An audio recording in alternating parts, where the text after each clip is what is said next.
Okay, so recently I got Crash City Mayhem for the 3DS, and now that means I own every Runabout game that was released. It's quite interesting now, the first Runabout game and the last Runabout game are the only Runabout games which don't actually have the name Runabout in the title.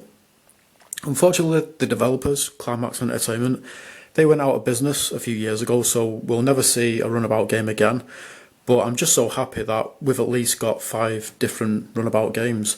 So yeah, I own every one in the series now. So here is the first one, Felony 1179. I think maybe all of these were exclusives. So yeah, Felony 1179, the first Runabout game. Then the second Runabout game, which is also on the PlayStation. Then Super Runabout on the Dreamcast. This is the first Runabout game I ever played, and I just think it's an awesome game. It has a lot of sentimental value to me. It's really nostalgic. My sister bought me this for my birthday in 2001, I think, and this shows you how well I look after my stuff. So my sister bought me this brand new in 2001, and it's still in brand new condition. Not just the case, but like the inside as well, like the disc and the manual and stuff.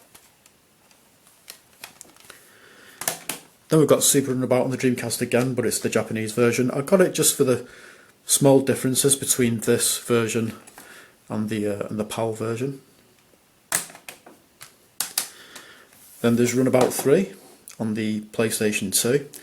This is quite ropey, this Runabout game. I think it's probably the ropiest out of all of them. The frame rate dips quite a lot sometimes, like the game can actually look like it's almost in stop motion. That's how bad it can get, but still a fun game.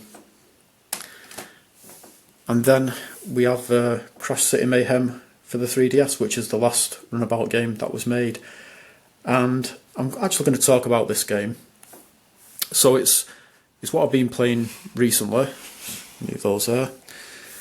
And yeah, I think it's a really good game. This seems to be the most polished Runabout game in the series. No, the graphics look really nice. I'm not really sure how they compare to other 3DS games because I've not really played any other 3DS games, but the graphics do look like very nicely polished. And the way the game plays as well, it feels like it's really well made and well polished.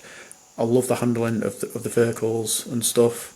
And yeah, even though there's not that many levels on this game, there's still quite a lot to the game because you can play each level on many different difficulties. There's a lot to unlock.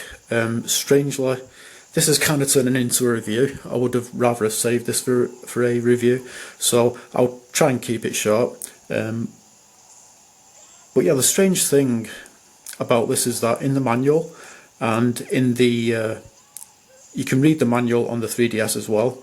In either of those, they don't explain anything about the coins. I'm not really sure if that's a mistake or whatever, but I think you can collect coins in each level, and I think when you get a certain amount, that will unlock add-ons to the vehicles. So it's very strange how in both manuals, nothing gets explained about the coins for some reason. But yeah, I guess that's about it really. It feels like there should be a lot more for me to say, but can't really think of anything else. So yeah, like I said, you know, unfortunately we won't get another Runabout game, but there is another game which is similar to the Runabout games. It's called something like Reckless Yakuza Missions, which came out on the PS2 and Xbox, which I have. And I'm thinking there's probably other games as well, which are similar to the Runabout games that I may not know about. I'm not really sure. If anyone knows of any, just let me know in the comments section.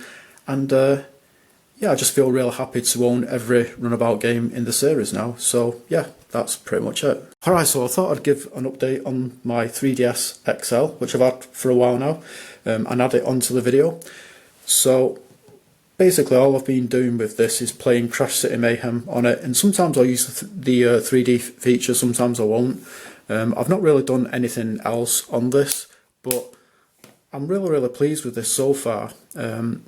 For one, it's in almost pristine condition. It still looks like brand new, except there's just like a couple of scratches. I think it's on this part, which you can't always see, but apart from that, it does seem to be in pristine condition. It seems to be working perfectly as well. You know, there's no scratches on the screens or whatever.